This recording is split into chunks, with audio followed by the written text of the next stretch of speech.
hapon guys, alas 5 ng hapon guys. Nandito kami sa loob ng kulungan guys. Ipakita ko sa inyo yung excuse me guys, ubutag ako guys. Kahapon pa to, mga itong araw na naramdaman ko, pero sawa Diyos, nagpaus-paus na rin ako. Niligo ko na, uminom ko ng gamay, parang okay naman. So yan, yung dumalaga ko, kaya pinakastahan ko na ng umaga. Yan. Sana guys, makabuo yan. Hindi yan pa ulit-ulit pa ng kasta para isang, alam mo na kung ano ibig sabihin, isang gasto sana. Tay guys, ubo ko guys.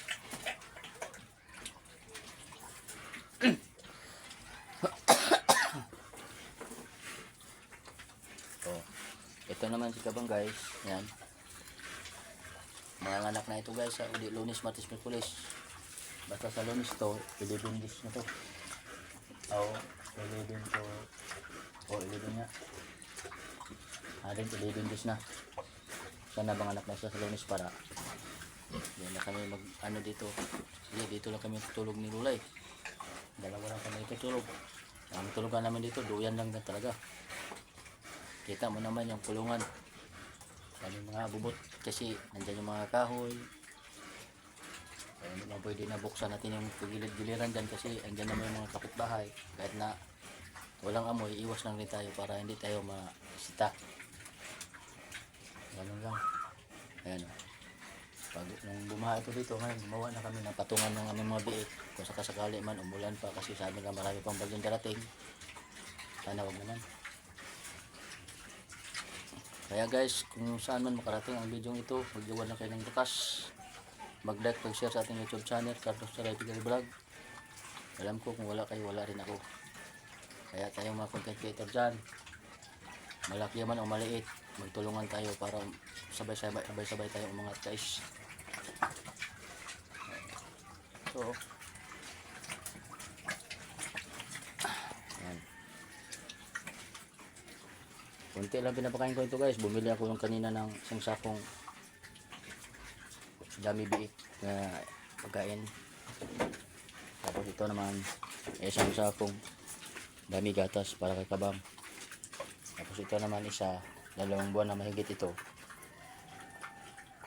Pinapakain ko ng tulo-tulo to. Kaya lang organic na pinapakain ko nito. Pag malamay tayo itong mga anak, mga 3 buwan na, bilihan ko naman siya ng pagkain. Ayan guys, medyo madilim. Ayan, labas tayo.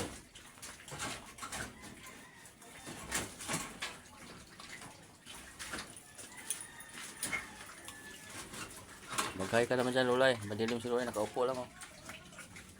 Ayan o, yan, dalawa lang tayo ng kasama niyan. Lulay. Tapos ito namang isa. Ayan o. Malaki na ito, 2 baboy, dalawa guys.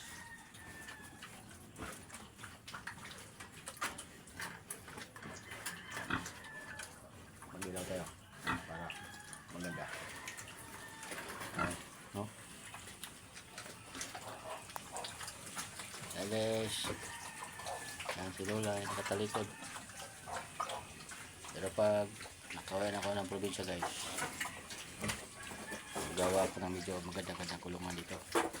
Hindi kasi pwede gumawa ng malaking kulungan dahil maliit na yung pisto natin. Maliit lang. Kasya lang sa 3 inahin. Tapos mga 20 piraso pag gusto siyang mag-alaga. Kaya guys, malaking hapon. Kung sino man nakapanood ng video ito, mag-like, mag-share sa YouTube channel, Carlos Saray Pigal Vlog. Thank you, magandang hapon. Muli, bye-bye.